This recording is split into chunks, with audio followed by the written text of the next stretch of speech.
Welcome to a broadcast of the recent Lorain County Commissioners' General Meeting. Unless otherwise announced, meetings are held Wednesday morning at 9:30 at the Administration Building, 226 Middle Avenue, 4th floor, downtown Elyria. These are public meetings and you are invited to attend. Agendas are posted prior to the meeting at www.loraincounty.us. Click on Departments to see the Commissioners page, then click on View Agenda. Good morning. Can we stand for the Pledge of Allegiance? I pledge allegiance to the flag of the United States of America and to the republic for which it stands, one nation, under God, indivisible, with liberty and justice for all. Good morning, everyone. Welcome to the May 24th meeting of the Lorain County Board of Commissioners. Our thought for today is Proverbs 15:31 through 32. If you listen to constructive criticism, you will be at home among the wise. If you reject discipline, you will only harm yourself. But if you listen to correction, you grow in understanding. And our dog warden has our dog from the kennel this morning.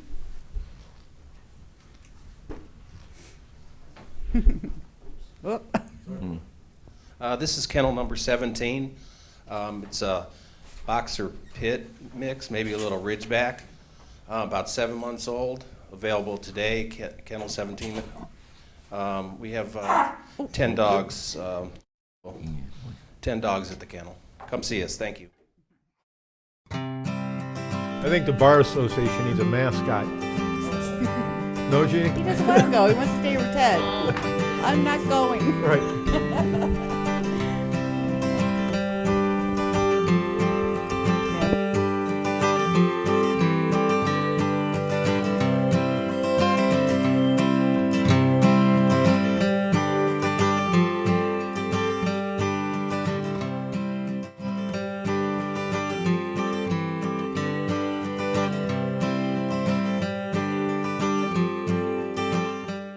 Madam Clerk?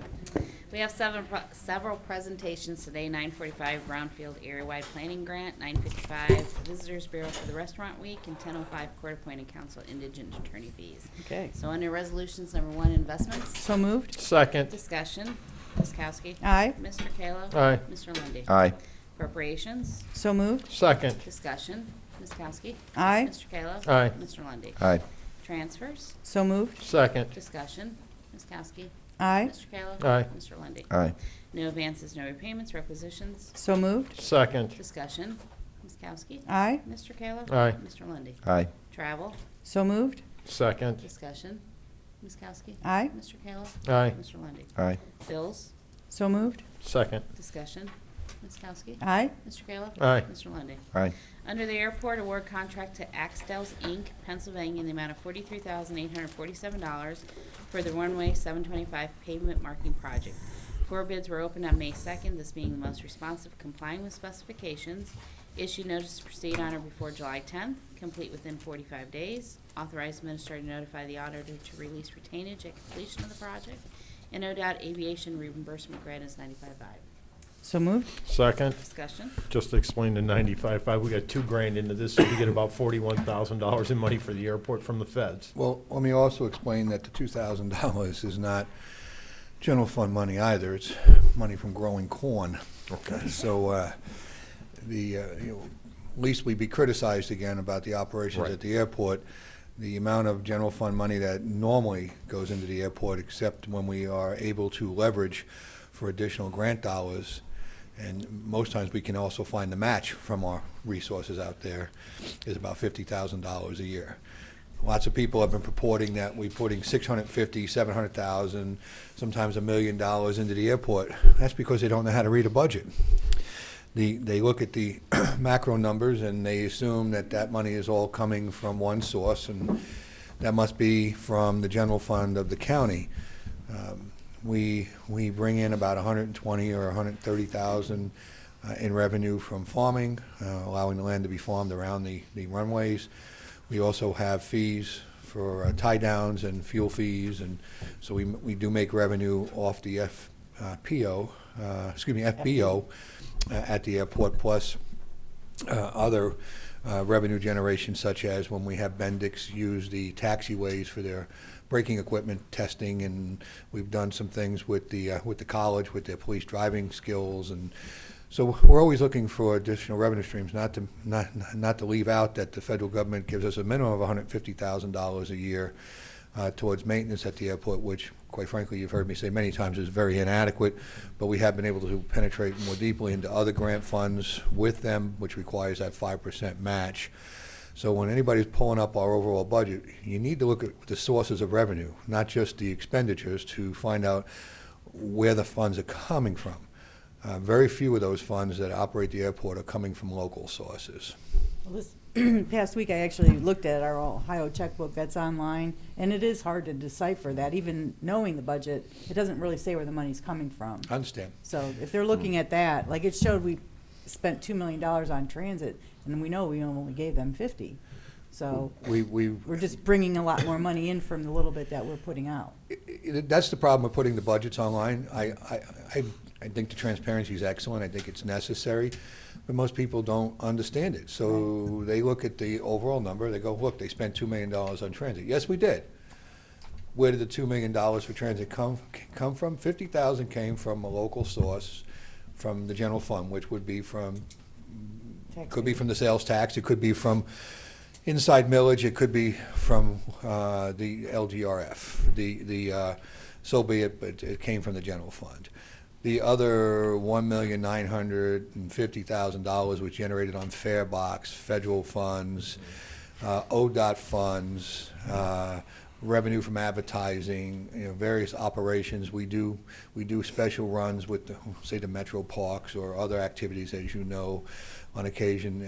Anytime we can generate external revenue that's not fare box, we can match that with additional federal dollars. We have that big program going with Job and Family Services, where we're going into the Metrodome Clinic in Cleveland. That's worked out real well. It started a little rugged, but it's produced excellent results, and we're still running those operations into Cleveland because we don't have the clinic here. So, people will give us an opportunity. If they look at the number, it's concerning to them before they go online and they make all of these wild accusations about all of this wasteful spending. They would just give us an opportunity to explain where the revenues come. And by the way, if we don't access those funds, they go someplace else. Yep. They go to neighboring communities, other communities. So our job is to try to make sure we get an adequate amount of the money that leaves here, vis-a-vis income tax, state sales tax, all of those things that leave this community, and we have to access them vis-a-vis the state or the federal government, and we have to try to bring some of those resources back home for our community. And that's really challenging when you don't have match money and you don't have the support locally to do that. Those are opportunities lost. And we've spoke many times out here how, for lack of a dime, we've left 90 cents on the table of places. Right. And it's becoming more and more challenging, and we're leaving more and more money on the table that should be coming back to improve our community. So read the budget. It's great that it's online. It's great that the checkbook is there. But if you have questions or even concerns, they should contact us. We're always here to talk about that. And afterwards, if they don't like our answers, then they can go say whatever they want. But at least give us a chance to answer the questions. Yep. I know the popular mantra is just cut, cut, cut. But as I've said before, there's so many opportunities out there for us if we could just put $1 on the table to have those matching dollars. And when we're dealing with, federal things, sometimes it can be 80-20, sometimes 90-10. But we just don't have the money to put on the table to match that.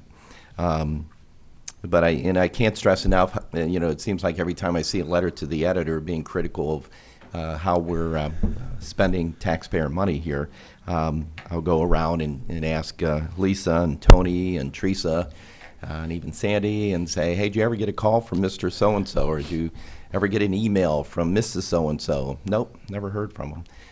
So, before you jump to conclusions, this board's committed to transparency. All you got to do is great technology. You pick up a phone or you send us an email, and we will walk you through it. And I apologize for my voice this morning. I got some allergy issues going on. Yeah, you sound like Teresa sounded last week. Exactly. Anything further? Ms. Kowski? Aye. Mr. Kalo? Aye. Mr. Lundy. Aye. Under the Commissioners, authorize various personnel actions as indicated in the summary sheet for employees within jurisdiction of Lorain County Commissioners. Mr. Cortez? Thank you, Madam Commissioner. I do have a number of personnel issues I'd like to discuss with the board, more specifically potential hires in community development, IT, possibly 911. I also would like to discuss the beginning of union negotiations with our 911 employees with the board. As I informed you last week, I've contacted the operating engineers. They filed a notice to negotiate, so we're getting ready to sit down with them and also our 911 folks right behind them. So I want to have just some dialogue about where we need to be at going to the table. Also an update on the union negotiation with United Auto Workers. As you know, we're waiting for a fact-finding report to come back. So I just want to brief you on a few of those issues. Also the potential purchase of real estate and a pending legal matter. All of those topics are allowable under the Sunshine Act for executive session discussions. So I'd ask at the conclusion of our regular board meeting, we go into executive session and we talk about those matters that I've outlined. Thank you. Thank you. Approve and waive the reading of the minutes of May 17th.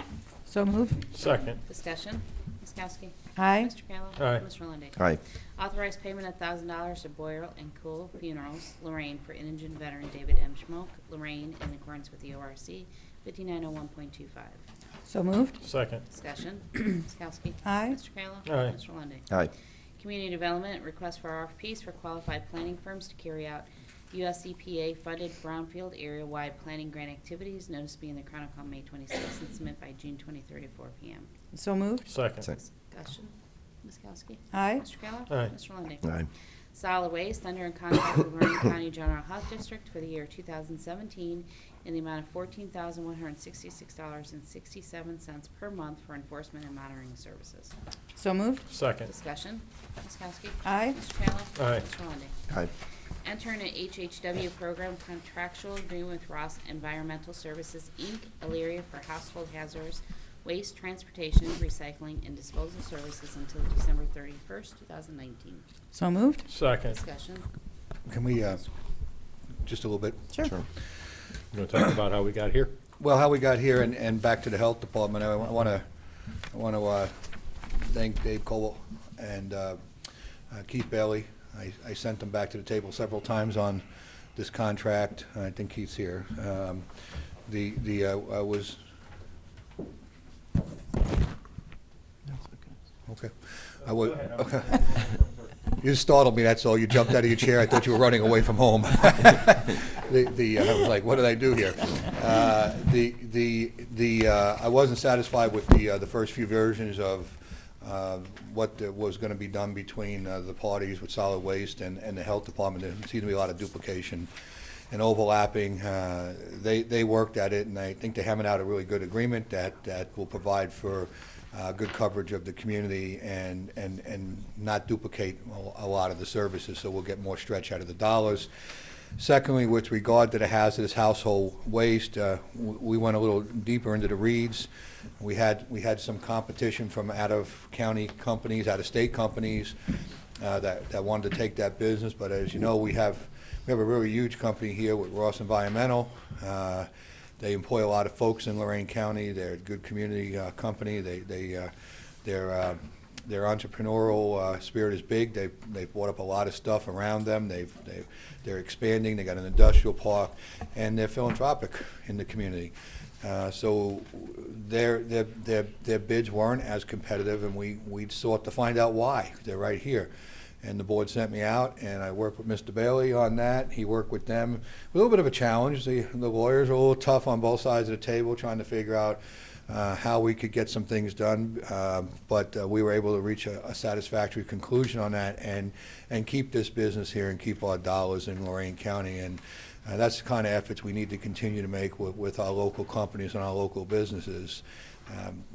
We want them to support us, we got to support them. So it took a little longer than I anticipated, and I frustrated a few people, but we're here. So thanks for the opportunity to wait on that. Keith, good job on that. Mm-hmm. Yeah, thank you for getting that done. It's, this board tries to do everything it can to work with community businesses. Obviously, they have to be competitive, but the more that we can invest our dollars into the local businesses, the more that helps to support jobs and hopefully grow jobs and turns those dollars locally. Of course, they always have to be competitive, but just want to thank you for taking some extra time on that to get this done. Anything further? Ms. Kowski? Aye. Mr. Kayla? Aye. Mr. Lundy. Aye. Under the engineer, award contract to Sengus Construction LaGrange, the amount of $274,255.55 for Kipton Nickel Plate Road, Bridge 0184 Replacement Project, Pittsfield Township. 3 bids received on May 16th, being the most responsive complying with specifications. Issue notice to proceed on or before July 10th and complete on or before October 31st. Authorize administrator to notify the auditor to release retainage at completion. So moved. Second. Discussion. Ms. Kowski? Aye. Mr. Kayla? Aye. Mr. Lundy. Aye. Under the sheriff, enter in a bill of sale in the amount of $1 to City of Centerville, Ohio for K9 Bobo, 5-year-old German Shepherd Belgian Melanos mix to become the K9 of Lorain County Sheriff Office. So moved. Second. Discussion. Ms. Kowski? Aye. Mr. Kayla? Aye. Mr. Lundy. Aye. Going to our presentation? Right. Yeah, with just regard to the canine, this was, the sheriff's department working with them was really good. We needed another canine, and this dog isn't that old. I got a call from Kavanaugh yesterday. They wanted to move quickly on this. They needed to get this resolution on, so Teresa got it on really late, but thank you. They think they'll get at least 3 to 5 years, and the dog's already fairly trained. So it comes to us, and they're going to be retiring another one of their canines, I think, later in the year. So this was a real great opportunity for us. Madam Commissioner, can we go to Restaurant Week? Absolutely. Hey, good morning. Good morning. Thanks morning. for having me. I am here to recap Restaurant Week, which concluded on May 7th. Hopefully you got a chance to get out and try some of our restaurants. I have some, what I believe is really good news. Overall, pull this out here. Overall, the Restaurant Week was a success. It was really well received, and I have some stats to prove it. So just kind of the basics to wrap up. April 28th through May 7th, we included 2 weekends there for a chance for people to get out. There were 9 participating restaurants. Each of them offered a Restaurant Week menu, and everyone was really pleased with how it went, the restaurants, participants, and even people on social media. We had quite the engagement. How we spread the word. We used earned media. We used our friends over at the Chronicle, the Morning Journal, and Cleveland.com all did stories on Restaurant Week. Also, we did some digital advertising, which I'm going to go through a little bit, which included Facebook, Instagram, and display advertising.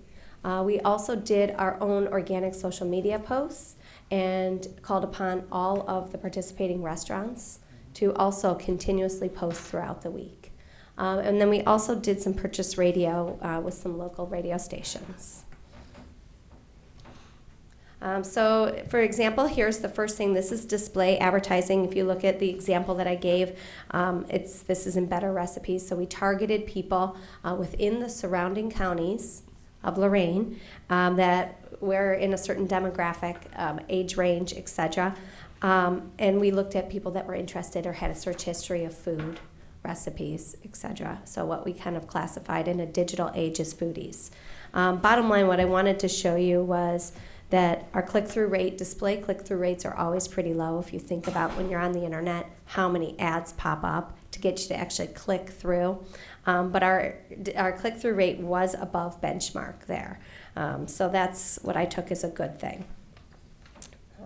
And all of the ads led to the Lorain County, Visit Lorain County Restaurant Week landing page. So it was a specific page, which I'll show you as we go through a little bit. If you look at social media, we actually ran 3 different themed ads. And the way I kind of classified them was, the first one is ribs and beer, fine dining at an affordable price, and then fine dining in your backyard. So we tried to angle them to see which was the stickiest. And the ribs and beer by far was the one that we got the most traction on. So overall, and what I mean by that is click-through rates, comments, shares, etc. When we looked at the industry benchmark, It's 1.18%, and we kind of crushed that with 2.74%. So we really had a lot of engagement. What I found the most interesting was that most of our engagement was in April. Once we went into May, we lost a little bit of that engagement. Was it because April it was new and shiny and exciting, and May they'd already heard about it at that point? That's quite possible.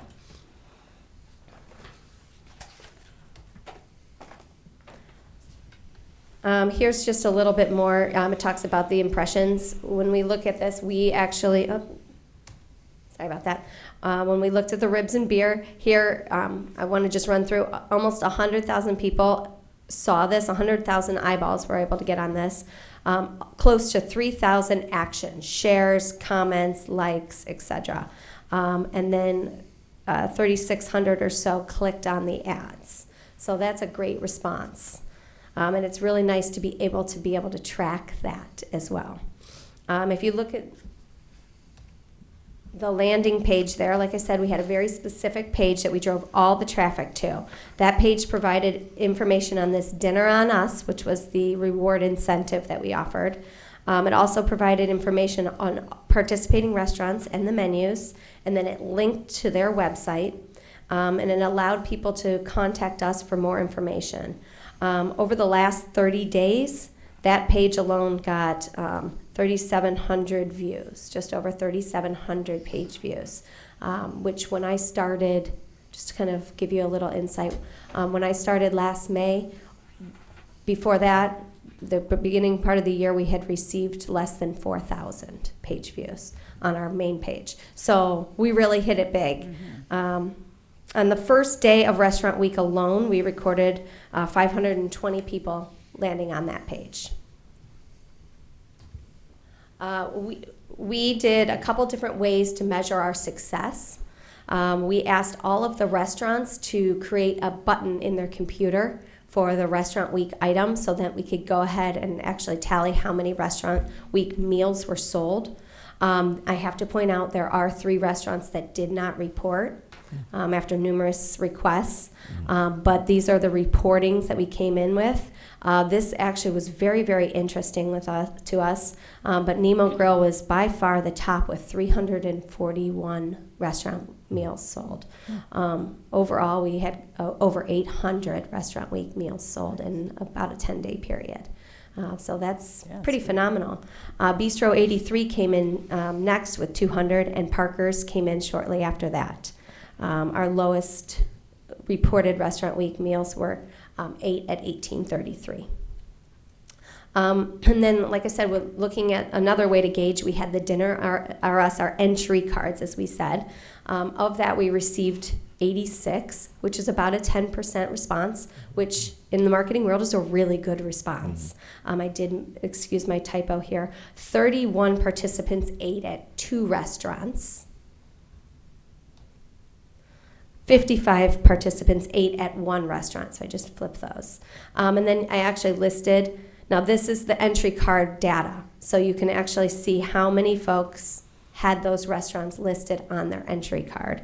And again, you saw some themes about which restaurants really, seem to perform well.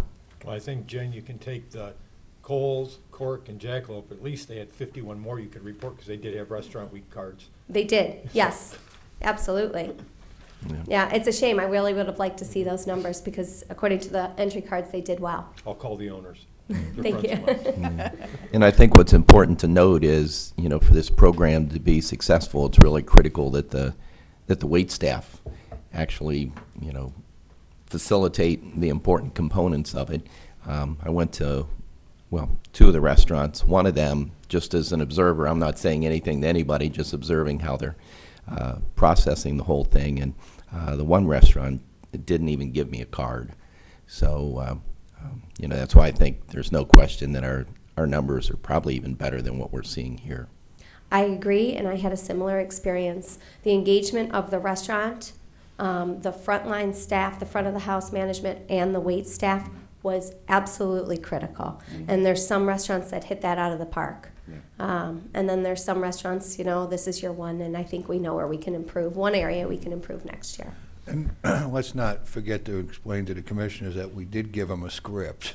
Yes, we did. I actually provided, Amanda on the team here and I went out and provided every restaurant a packet, which included an overview, something to hang up in the back of the house, a script that their servers could use, questions and answers, and also a little packet with information. So if they needed somewhere to go, they had that. So, and one of the questions that we did ask participating restaurants in our evaluation was, how well do you feel you were prepared? Did you have the adequate information? And across the board, we got 5s, that they felt prepared. But that is definitely, in terms of an area of opportunity, it's one area that we can improve on next year. That's something that's kind of out of our hands. Sure. And that's not to be critical of those who participated, because we couldn't have done it without their success. But my experience at one of the restaurants where they definitely were selling Restaurant Week compared to the other place where it was almost barely mentioned, and did not get a card at the end of the day. Not that we can enter anyhow, but just following the process. So I was, that's why I'm saying I think our numbers are probably better than what we're showing here. I agree. So you have at least 6 more cards that would have been turned in, but we didn't turn them in because we weren't. Thank you for taking that. Diners by zip code, all of the entry cards, we did ask for their zip code so we get at least a pulse on where folks were coming from. So you can take a look. About 10%, maybe 12% of diners did come from outside of the county. As I said, we did conduct 3 different types of surveys, or use 3 different types of data sources in addition to the landing page and social media data. We surveyed participating restaurants. We then actually sent a survey to everybody that turned in an entry card. And then actually, just to kind of cover our bases, we posted a survey on Facebook. So anybody that may have seen the promotion then got a chance to fill it out and tell us why they didn't participate.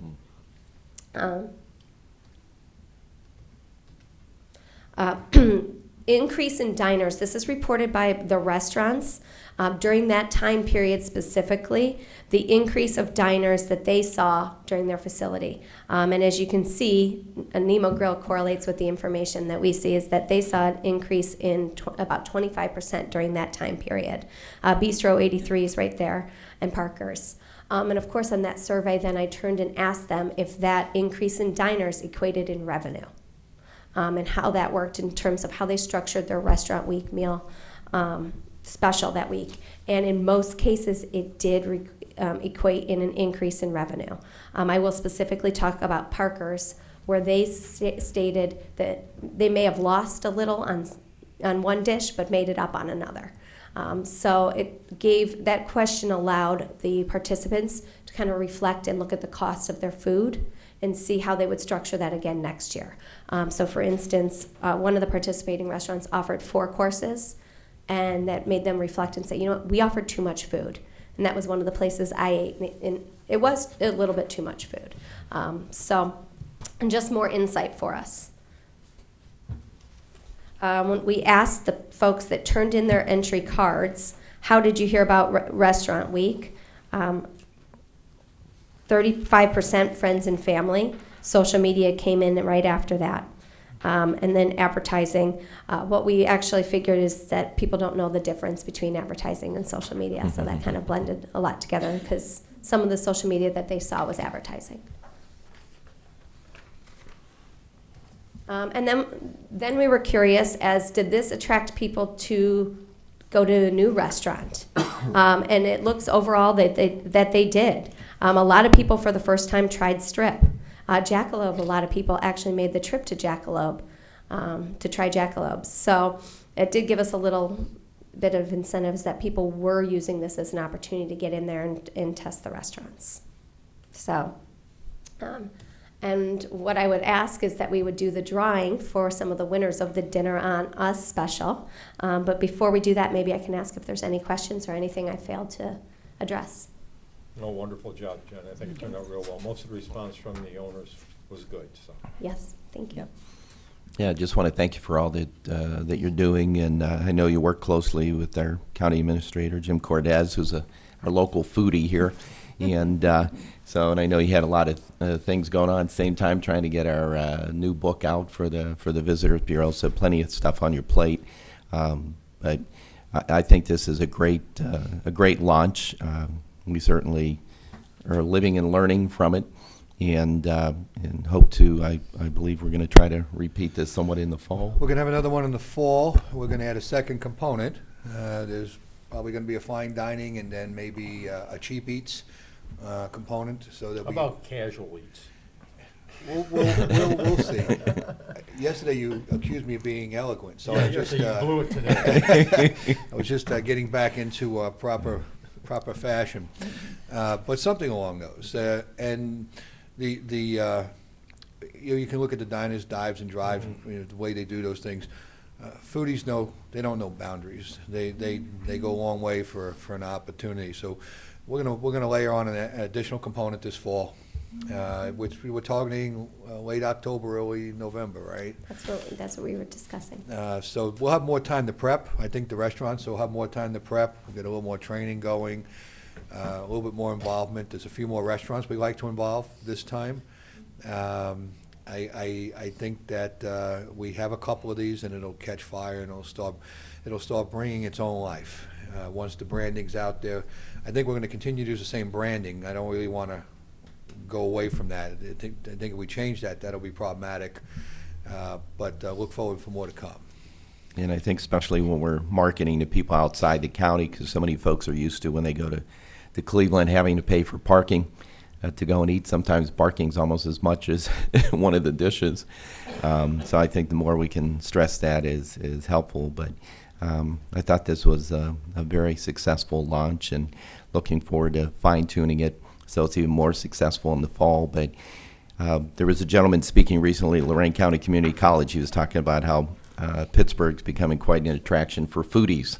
And foodies, will travel for the food, and the whole idea is to get them in here, sample our restaurants, hopefully spend the night, look around, come back again, tell their friends they had a good experience. And but I just can't say enough about really being happy with the new direction that we're going with Visit Lorain County, and thank you for all your help. And I know you've been working closely with Jim on everything, and but this is part of what we always envision we should be doing. And and I can't thank the restaurant managers enough either, because they're trying to run a business. They don't have time to work on all this. So we basically said, put together your menu, train your staff, and we'll handle all the marketing and the bells and whistles. So, but great job. Thank you. Thank you. You're gonna pull? Who's gonna pull Oh, the? yeah. Go back to The first drawing, we will be giving away two what we're calling them grand prizes. The first is a $100 gift certificate to Strip, and the second is an overnight stay at the hotel at Oberlin and breakfast for 2 in the morning. So we'll start there. Sure. He's grabbing it.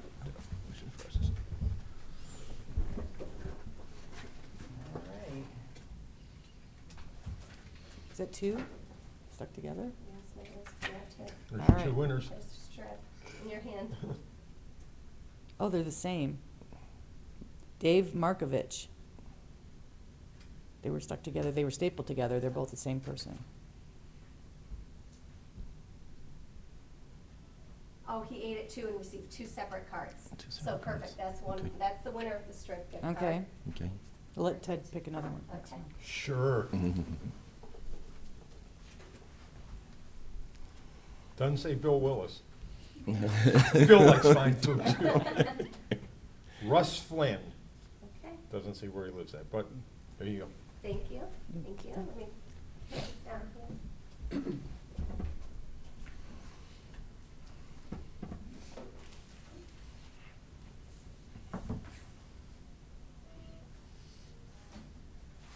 Okay, now we're going to pick 6. So I'm going to pull the gift card here. If you'd like to each pick 2. Okay. I'm going to let those out of my hands.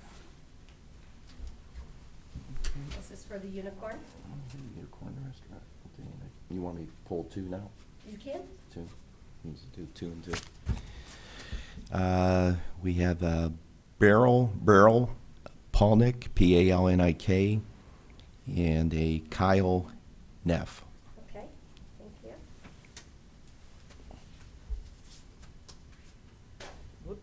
Kyle is for the cork tree. Okay. I'm trying to get this. Okay, Bistro 83. 2? Yes, please. This will be seen on a Game Show Network later this evening. Bistro 83 is the first one. Joanne Leahy, Okay, and then Jeff Love is the second. and then Kelly Copa. Okay. Thank you. Okay, and then Parker's. And Nemo. Parker's is first. Parker's. You got Kathy Blova, Blovah. Okay.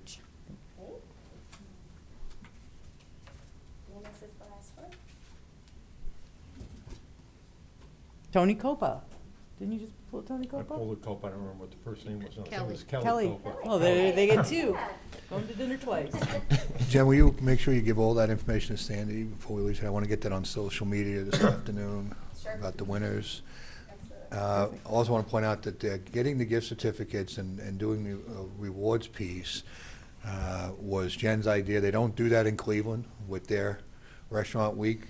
Recognizing they have the Restaurant Independence and they have another group that does it. We're working against associations there. They have a tremendous organization that we don't have. That's why we're working it through the Visitors Bureau. So adding this extra layer of awarding some of the diners for going out, Jen went out and got all the certificates from the restaurants that participated. So I think that's a nice little key component that draws people in. Yeah, absolutely. Fine job, guys. Great job. Awesome, yeah, great job. Okay, did we find the correct? Why don't we go to the Last attorney time we fees? went to Those the folks are attorneys getting first? here a Yeah. while. Fees. That's billable hours. Let's get them up here and out of here. Billable hours. Okay, so court-appointed counsel and indigent court attorney fees first. Oh, wait a minute, one last thing before they come. Jen, would you introduce? The staff, that's what I was going to say. Thank you. I'd love the opportunity to introduce Amanda really quick. Amanda is the marketing and sales Come coordinator. on up, Amanda. Yeah, Visit show 'em who Lorain you are. County. Everybody see you. She has started in March and done a great job for us, and she has been instrumental in all of the Restaurant Week information, getting it out there, disseminating it, social media, and everything. So, We have a working on our membership satisfaction, going out and working with the people that are members, working on the guides, delivering them right now to the various hotels, and membership satisfaction is going to be a big issue with us. We're going to work real hard to bring value to those folks and have a very personalized relationship with them. So I know you've been dealing with a lot of that. Anything you want to add? It's going well so far. Good. so Good. Welcome to the team. Yeah, welcome. thank you. Thank you. Thank you. Good morning. Good morning. Morning. My name is Jennifer Reidthaler-Williams. I am president of the Lorain County Bar Association. With me this morning, I have Jeannie Motylewski, who's the executive director of the Bar Association, seated here, attorney Bill Willis, and Jody Barilla, who is court administrator for the domestic court. To begin with, thank you to all of you for having us here this morning. We appreciate your willingness to give us an audience. As you're aware, the Lorain County Bar Association has come forward on behalf of attorneys that practice and serve as appointed counsel in the Domestic Relations Court and in the General Division, requesting that in-court and out-of-court rates be increased. Assigned counsel here in Lorain County perform indispensable roles in the Lorain County justice system. Appointed by courts to represent litigants in thousands of cases each year, these attorneys are an essential component of the state of Ohio and the country's effort to comply with their constitutional and statutory mandates to provide counsel to individuals financially unable to hire their own lawyers. Yet, each year, fewer and fewer attorneys in Lorain County are willing to accept these assignments. This has led to a crisis situation, which in turn has a detrimental impact on the processing of criminal and domestic matters. The reason for this crisis is simple. The compensation paid to attorneys for assigned counsel work is now woefully inadequate. Assigned counsel in the general division is currently paid $40 per hour for work in court and $50 per hour for work performed out of court. 50 in court, 40 out of court, excuse me. Assigned counsel in the domestic relations court is currently paid $30 for work out of court and $40 for work in court. Lorain County last raised compensation for assigned counsel almost 30 years ago in 1999.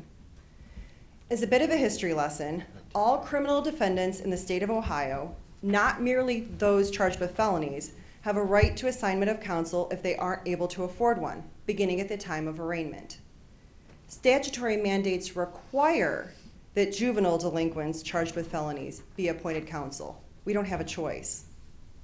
In addition to this, in certain cases, the law requires that guardian ad litems be appointed to represent the best interests of minors in a range of proceedings, including juvenile delinquency. And lastly, the law requires that parents or guardians of juvenile offenders with pending cases in juvenile court also have the right to assigned counsel if they qualify. Modest as that rate was nearly 30 years ago when this rate was set, the rates today are inadequate.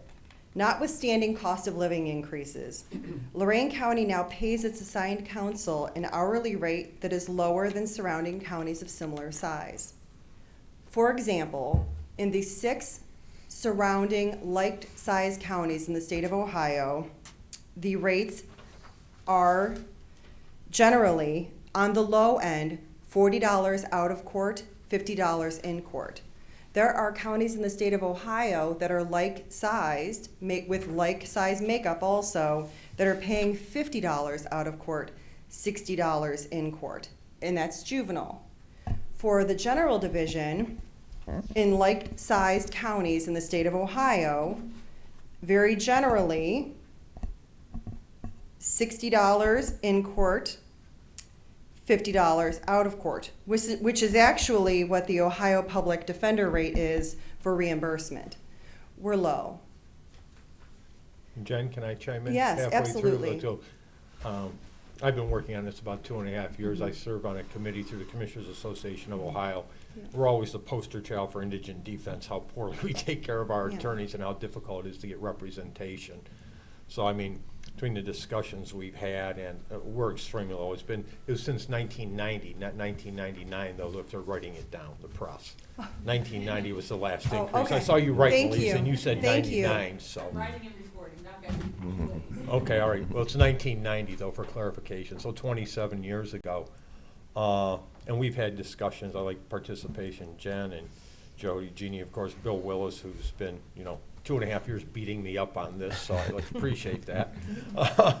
But yeah, Lorain County, every time we have these meetings on there, is just misused and abused as to how we're doing the indigent defense and the attorney's pays, and how difficult, you've all told us it is to get people for the juvenile, and the rules changing. Was it 2012, Jody, that we started having parents and everybody else had to have At least, representation? Yes. So, I mean, this has been an ongoing issue, and we've worked out some things, myself and the county administrator, and discussing with you. And, as I was looking at our budget where we could work at, and I think, Jim, you shared this with my other commissioners, haven't you, where we were talking about numbers-wise is incrementally taking it up? I thought we had conversation, and remembering the conversations we were all having when I visited with you was a few months back. We had talked about a two-tiered approach, bringing it up a bit now and then again in, I believe, January. January of 18, correct. The thinking being, because we know what the problem is, and there's a significant issue in the court system in regards to juvenile felony representation. Correct. Because you have to be certified to do felonies, and the guys making more money in the common pleas division, general, don't want to come down and do the juvenile for less money. So, I mean, the proposal that we've been talking about, and I'm pretty comfortable with, I think Jim shared, was basically July 1 of this year, which will be the new state fiscal year for, July 1, is a $5 increase in and out of court each for the general division and the felony juvenile, and then $5 in and out of court for the juvenile misdemeanor. And then the like size increase January 1 of 2018. It still leaves us low in comparison to a lot of the counties, but I think it's a significant, you know, we're still, I mean, even since raising the sales tax, it's not like we're this large windfall of dollars and trying to keep things going. But I mean, I like to thank Jeannie. I've talked to a lot of the attorneys over the time and stuff, and you know, the issue has come up here. So I think that would be fair and equitable. I mean, the Bar Association, I mean, I would hope you would agree that'd be fair and equitable, but. Absolutely, and it gives some incentive for some of the, especially the younger, less experienced attorneys to come in and start practicing. Yeah, I know they've had the issue though, just trying to get attorneys to even bother doing it. Yeah. And we Exactly. still have to give fair and equitable representation. Yeah. That's our laws, so. Well, the state needs to realize the importance of it as well, too. Right. And, you know, trying to get through to some of them sometimes is a difficult mission. As Commissioner Kalo knows, he's been in a lot of direct contact with folks down there, but the state needs to make it a priority as well, too. And, you know, for the folks who constantly think this board is just spending money like drunken sailors, this is another example of how nothing could be further from the truth. I mean, quite frankly, it's an embarrassment. You know, even when I was working down there in Columbus and knowing that, as Ted pointed out, yeah, we were kind of the poster child for, are you kidding me? That's what you're paying? Yeah, it's neat being in a meeting with 45 other elected Right. officials and they're pointing you out on Right, every discussion exactly. point. Yeah. We actually tried to get the state to take this over, the last biennium bill, and we thought we were close and we lost a bill. Actually lost a really good ally who's now a county commissioner in Huron County, Terry Boos, spent years getting us the reimbursement up, but could never seem to get us over the top to have the state pay more of the indigent attorney fee cost, or just take it over. I mean, it's a state mandated. The state's over the courts. We don't have any authority necessarily over the courts. Handle it. But again, they just pass it down to locals. You guys figure it out. So, yeah, sorry. Didn't mean to interrupt. No. Do you have any questions for any of us? Any comments from any of the others there?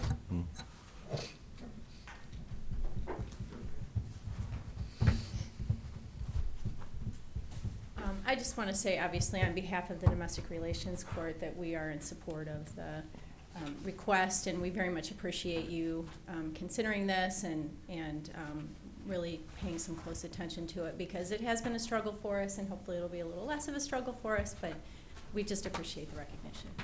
Thanks. Jeannie, from the Bar Association? I'm not going to step up, but on behalf of the Bar Association, the members of the Bar Association are 500 attorneys and probably 250. We're getting yelled at, you have to You step have to up. step up there. Yeah, for the microphone, sorry. You're not in charge in this office, Jeannie. Only the one down the other Broad Street. In front of people. On behalf of the Bar Association and the 500 members of the Bar Association, we'd like to thank you for considering raising this. It's desperately needed. The indigent people desperately need the qualified attorneys to represent them. And one thing that hasn't been mentioned that I think is really important, the Ohio Public Defender's Office has issued new ordinances that mandate these attorneys be certified. And they have to pay to be certified. They have to go through numerous hours of schooling and continue that in order to take cases below what their, not even a quarter of what their normal hourly rate is. So thank you very much for considering this. One question, isn't it, and in order to go up the tier of felonies, you have to be more certified Yes. for each? There's so more that- hours. And there's definitely a thinning of the abilities, thinning of the ranks and the number of attorneys that can handle the most serious infractions, correct? That's correct. And those attorneys that can handle that and that have attained that status generally don't want to go back down to $40 an hour. You can't blame them. Right. All right, thank you. Mr. Willis, any chiming in? You're the one here giving us hell the last couple of years. Yeah, yeah, that's, First of all, Commissioner Kalo, I would like to thank you for taking the lead. You and I have bantered about this for, as you pointed out, a couple of years. I know in these difficult times, it is hard for the commissioners who are constantly under fire for giving the store away to grant funds to represent people that are perhaps looked down upon by society. So it is a difficult position. We thank you on behalf of the General Division and members of the Bar for doing this. It is needed desperately, as you know. We've always taken the position it's somewhat mandated, but we know that money is tight, especially with the current setup in the State House. The governor's cutting back, and so we appreciate very much that you're willing to take this step forward in the incremental amounts, and for that we thank you all. Thank you very much. Appreciate your help on this bill. Yeah, thanks for being consistently persistent. I picked on Commissioner Kalo. Right, okay. Obviously, it's not popular to give attorneys more money, but it's definitely long overdue, so. No, I mean, it's 27 years and we're Yeah. having Yeah. issues with filling the needs, so, I mean, I don't think, like I said, it's been sitting on the back burner for a long time, so. Yeah. What type of resolution do we need for that? This one here with the adjustments? That's fine. Yeah, just, You have to change an in-court, out-of-court part. well, I'm just gonna read the very. Right, and, Okay. and I don't think it has the two levels in it, does it, for January and July? Is it in there? Yeah, I didn't get a met with her chance- earlier today. I was meeting with her earlier today. Okay, yeah, because so- you and I were late yesterday, and I Right, didn't get yeah, back. we didn't take a get look back at to it, right. Rescinding various resolutions and adopt a fee schedule for legal counsel appointed by the court to represent indigent criminal defendants and effective July 1st, 2017, increment of $5 increase, and also effective January 1st, 2018, the same. No, but we also have the increase in the juvenile felony to meet the common pleas level, general division. The $5 increase in the domestic Right. will be for the misdemeanor. Standard $5 up like the common pleas, general division. But the felony domestic will go up to the same cost as the common pleas. Okay, so 45 out of court, 55 in court. Correct. Okay. So moved? Second. Any further discussion? Ms. Kowski? Aye. Mr. Kayla? Aye. Mr. Lundy. Aye. Thanks, guys. Thank you. We'll see you in 27 years. That'll make you 100.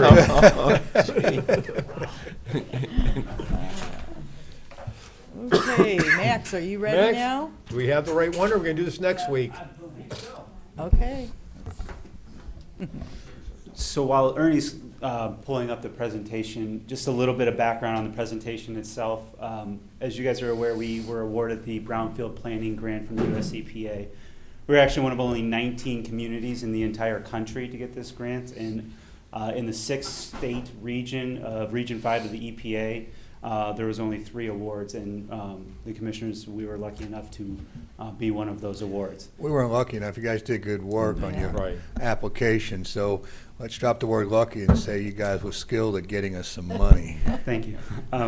So as a part of the grant, there is a conference to go over how to administer best practices, how to properly apply the plan once it's in place. And as part of that, each grantee is required to present their project. So this is the presentation that will be happening at the conference for this planning grant. Well, we're back at Mr. Cortez. Okay. I have one issue this morning. As you know, we passed a revolving loan for the Goddard School.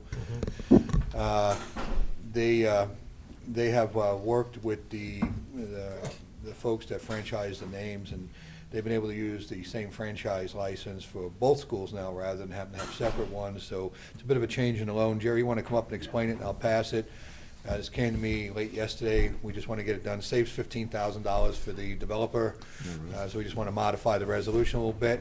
Thank you. Okay. And, yeah, the owner, Donald Baker, was contacted after we passed the previous resolution by Goddard Schools International, that he didn't have to, he had created a separate entity to hold the Avon Lake School, which was called Jess Lake Holdings, or Inc. And then he got a pleasant surprise from Goddard Schools International that they weren't going to require that. They were going to waive an additional franchise fee. I might add that the Avon Goddard School is in the top 5 Goddard schools out of almost 500 schools in America. So that's quite an honor to that school here in this county and the way it operates. So hope to have another one in Avon Lake. But anyway, that being said, the actual holding company for the Goddard School, Avon Lake, will be Jess Holdings, Inc. And that's the reason for this document that you have before you today, to amend the original resolution to make sure that all our paperwork lines up. All guarantees stay the same, there's no difference in any of the No, body of the nothing language, it's stays the just- okay. same. Actually, the real estate for the Avon facility is held by another called Just Land Company, and that is the pledged asset that we will have that's in our legals. I might also add, Jerry's reviewed our documents, and all our legal documents are in line under the new correct names. Okay, thank you. Yeah, I drive by there every day. They're not wasting any time getting No. things going. It's looking very nice. Yeah. And in a shopping center that had sat, that building sat empty for 3 to 4 years. And Avon Lake's making a big push to get that facility filled back up. And so this project will kind of be a spark plug to that. Great. Great. So, any other questions? Do we We're need good. to make an emotion? Thank you. Okay. So we're amending resolution 17243, the RLF, to change name to Jess Holdings, Inc. from Jess Lake Company, LLC. So moved. Second. Discussion, Ms. Kowski. Aye. Mr. Kayla. Aye. Mr. Lundey. Aye. Can I just say one other thing? I am very proud of the economic development team that you have all helped put together. Since coming here in December 2014, we're operating at a much higher level than we had been able to operate before, and I'm really proud of the staff that I have and appreciate the opportunity and support you all lend to us. Doing a good job up Thanks, there, and Jim. we're going to get some more resources. It's Right. only the beginning. So, good job on that, and in fact, I was looking over some recommendations that Don gave me to fill one of our positions, so we'll be talking about that here shortly. With that, I know we've had a long morning already. I yield to council. I just have one matter of pending litigation to update the commissioners regarding. Commissioners report. Well, this past Friday was a very busy day for me. I attended the mental health annual meeting at Lorain County Community College. They had a very nice event, well attended. Had to leave a little bit early for that. Commissioner Kalo and I had at the Carlisle Fire Station a Ohio Public Works Committee meeting, so I went to that. And then on the way back to the office, I stopped at the dog kennel. If you remember last week, we had 30 dogs that we were trying to get help to get those dogs adopted. When I was there on Friday, we were down to 10.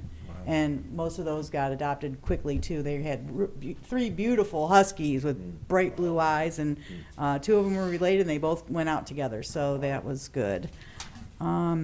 Sunday was a busy day. Attended a birthday party at Corks and Amherst for Mary Jane Haas, her 90th birthday. Still driving. Volunteers like 3 days a week, gone all day. I mean, she's chipper, spry. I wouldn't mind turning 90 if I was end up like that. So, and after that, I attended Fido's Companions had a fundraiser at Wood and Wine in Avon. A lot of people. Oh my gosh! If you saw the Chinese raffle, oh, I've never seen items like this. It was really, really good. Ron bought $5 in 50-50. I bought 20, and he won the 50-50. Good for And he Ron. didn't split it with me. He didn't? So I'm not. What a happy. guy. You should have given it back to Fido's. He gave $100 of it Did he? back. Okay. Yeah. So, I guess that's the end of my report. It's been a long day. Yeah, busy week, meetings all over again. Commissioner Kokoski said we had a Public Works meeting, which is Medina, Huron, and Lorain County going over projects that have state funding. And then also, Solid Waste Policy Committee met. A lot of issues. There had been a couple months we hadn't had a meeting, waiting for some rules to change. There's a lot going on at the state always where they're trying to change what solid waste districts can and can't do. But GT, our consultants to the Solid Waste Committee, informed us that July we start planning a new plan again. Our 5-year plan. I feel like we just got out of it. Yeah. But there's new rules and new appendices. They didn't change the first 7 or 8 things, but there's 8 or 9 appendices you have to address now that are in other plans 60 to 80 pages on what we're doing and how we're doing it. So, I mean, that's going to be a big project coming up. And then also at the end, I mean, we had given out the community grants in the past month. And now that Lorraine's on board, I asked the policy committee if the district could work on maybe amping up. We had $275,000 we gave out in community grants last year in regards to doing recycling and then divvying it up based on tonnage. With City of Lorain coming on board, I think that would take significant amount of money from all of our other partners who have been recycling in the county. So I asked them to raise that another $75,000 in the upcoming budget, because we do have some of those dollars to work with. So more people, they won't get penalized because. Lorain came on. Yeah, Right, because because more they're gonna people get a can. bulk, big bulk of it. Right, gonna be a large part of it, even if it's, 2/3 of this year, if they didn't start till April, or really May picking up, that, we shouldn't harm, especially in regards to the townships and the smaller entities. 'cause that was gonna dollars happen. they really Right. count on, Right. so, hopefully we'll be looking at that in the coming months also. So, and then Memorial Day coming up, so Yep. we'll be in the Lorain and Elyria Parade, so, That's right. Yep. end of my report. Okay. Had the opportunity to attend Superintendent Powell's State of the Schools address in North Ridgeville. That was very well attended, and they also gave us a tour of the new academic building over there. Wow, they're just not building schools like they used to. I mean, just very impressive stuff, and it's all possible because of the community stepping up and providing support, because you don't get the dollars from Columbus unless the community also steps up and provides the support. I want to thank my colleagues for supporting our resolutions that we provided at the Avon Lake Community Awards last Thursday at the library there. Sherry Spencer, who works in our domestic relations. She's also a author, also gives cemetery tours there in Avon Lake, but has also written a book about some of Avon Lake's early history. She was one of the residents recognized as Person of the Year, along with a good lady and a great friend, Jean Sekulik, who we all know and love dearly. I don't know where she gets her energy or finds her time. Jean just normally says, "Get it to me and I'll get it done," and believe me, it gets done. An amazing lady. And the Avon Lake Public Library won for the Project of the Year in Avon Lake for the Children's Garden. And we think about the kids learning all the technology nowadays, but getting back to the basics and the roots of things. They were talking about how the kids just love that experience of planting things, growing things, harvesting those things, making salads and all kinds of things with what they grew. It was just really a cool project for the kids. Also had the opportunity to attend the Lorain County Board of Mental Health Luncheon. And Charlie Neff, thank you for your leadership all these years. Charlie actually was the main speaker there, speaking about leadership, kind of giving us the inside baseball on some tough decisions he had to make when he was with the directing the mental health board. The Lorain NAACP membership luncheon, very well attended. The ladies there always like to do a hat show, and they were encouraging the men to show up next year with hats. So I told them I was hoping to show up with a Cavs Championship 2 hat for next year. But Gene Rice and the whole group there modeling their hats, and then the speaker was talking about all the inventions that have been created by black inventors. And wow, by the time you go through the whole list, it's just amazing. And congratulations, Councilman Jack Serra. He had a nice event in Elyria on Sunday, and appreciate his public service and leadership in Ward 7 in Elyria. That completes my report. Board correspondence? I move the reading be waived. Second. Discussion. Ms. Kowski? Aye. Mr. Kayla? Aye. Mr. Lundy. Aye. Public comment? Anybody wishing to come up? Ladies? Just state your name and address for the record, please. Barb Christian from Oberlin. This year, for Juneteenth, we will be celebrating the unveiling of the Tuskegee Airmen of Oberlin. This is a long project. Took a good while to accomplish this. I have with me Mrs. Martha Wilkins, who is the sister of Mr. Tuskegee Airman William Johnston, who for years was a resident of Oberlin. In the package I'm going to give you, our speaker will be Delbert Spurlock, who is a civil rights worker. As a law student, he wrote the first filing on Title VII for Tennessee. So I'm giving you copies of a book, and I'm particularly interested to make it clear that on Memorial Day, we will be memorizing Fiera White, who graduated from Elyria High School and went down in Florence, Italy. In the book, the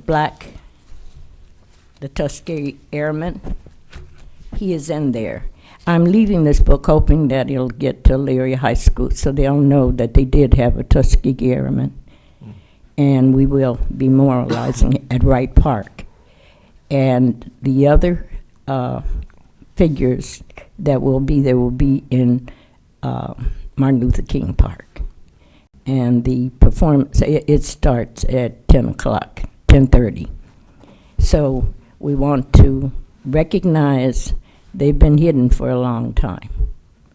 So I'll give you this folder. Thank you. Miss Wilkins has kept the legacy of her brother alive. I lost Mr. Richard Williams. This was his dream. He did not live to see it. But his wife, Shirley Williams, will be at the ceremony. So once this project is done, it's done. Thank you. all for your time and effort in this. Well, it has to be done. And that's what I've been working for since I've been a resident of Oberlin, is to make sure that African American history is remembered. So I'll leave this with whoever. Thank you very much. You would like us to get that to Elyria Schools? Pardon? You would like us to get that book to Elyria Schools? We'll send it over to Superintendent Jama then. I'll Yep. take it. Sure. Yeah, if you, And you have a listing of all the Tuskegee Airmen. Great. They're all in the book, Black Knights, and they all graduated in 1945. Okay. Thank you very much. Thank you. yeah, for the folks at home, if you've never read about or seen the movie about the Tuskegee Airmen, talk about having very challenging responsibilities. I think they normally provided escort for the bombers. If there's anything the enemy always wanted to take out, it was the bombers. So that was not exactly a great assignment where many folks were going to come home when you're guarding the bombers. But Well, the battle is not finished, and that's another thing. The co-pilots of United African Americans, many of them had contacts with some of the Tuskegee Airmen, are filing a discrimination. In fact, it's already filed to move up into management. They appeared on the Tavis Smiley show.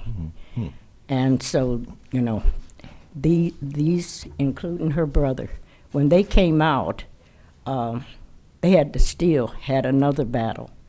They were not accepted in commercial, and so they never stopped fighting. And when Ken Haney, who was on the Tavis Smiley show, said that one of the reasons why they stay and are often not recognized by passengers who fly, they will go to white co-pilots and thank them and make them invisible. But they say we cannot move out of our spot because if we do, the battle will be lost. So that's another thing, that the battle is not over. We're still fighting for recognition. yeah, there's a great painting now that's been put in place down at the state capitol, and it's very, very well done. But yeah, I can't say enough good things about the Tuskegee Airmen. Some very brave individuals. Anyone else wishing to address the board this morning? Seeing none, I move that we go into executive session as outlined by the administrator and assistant county prosecutor. Second. Ms. Kowski? Aye. Mr. Kayla? Aye. Mr. Lundy. Aye. This has been a broadcast of the recent Lorain County Commissioners' General Meeting. Unless otherwise announced, meetings are held Wednesday morning at 9:30 at the Administration Building, 226 Middle Avenue, 4th floor, downtown Elyria. These are public meetings, and you are invited to attend. Agendas are posted prior to the meeting at www.loraincounty.us. click on Departments to see the Commissioners page, then click on View Agenda for a printable copy of the agenda.